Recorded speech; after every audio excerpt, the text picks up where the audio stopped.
So yo, what's up mga brad? Ayan, i-update na naman po natin yung may-ari nitong speaker box na to. Ayan na po ang speaker box mo pang multi-cab sir. Ayan, MCB type na naman po. Kung nakikita ninyo yung una naming post na box pang multi-cab, yun po ay L-ported. So itong video na to ay MCB type na naman po to pang multi-cab. So ngayon nag-overtime po kami ng konti. At ito pa, update rin natin to. Ayan na po ang order mo sir, nakapintura na. At itong mid-high D10 mo, ayan.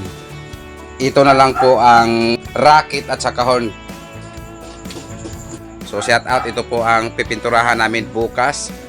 Bali, 6 po na MCBD15 ang pipinturahan namin bukas. Ito, nung nakaraang araw pa to natapos sa pag-primer. Pero bukas, isabay na lang po to namin sa pagpintura. So ayan, time check.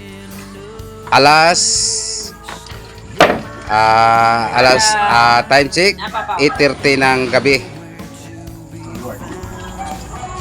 Baka bukas isi-sit up po to namin kasi meron naman pong speaker niya nakahanda na po. Ayan. Ayan, 6 po ang isi-sit up natin bukas. 2 D12, 2 D8 at 2 D10. Isabay po natin sa pag-sit up bukas. At ito na po ang driver unit, BCS 400. At itong power amp para sa kaniyang multi-cab. Ayan.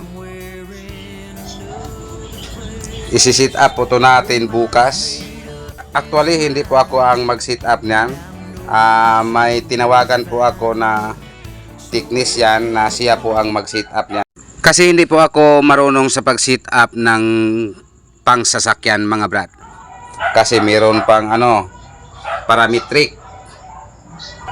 Ayan po ang isa. Nag-overtime po ang isa sa aking kasama ngayon. Para bukas, maisali po to namin sa pag-final pintura. So ayan lang po muna ang kunting update sa ating mga speaker box mga brad. At ito pa, ipipintura po natin to ng kulay puti. Para kay Anisito Para po kay Mr. Anisito ng Dalagit South ng Cebu. Para po sa kaniyang D8. D8 na full range. Baka bukas, isi-sit up na po to natin. Dahil ay ang gusto na kulay ni Mr. Anisito sa kaniyang Twitter horn ay ito po ang kulay neon green. Kaya pinipinturahan muna natin ng kulay puti para lumabas po talaga ang fluorescent color.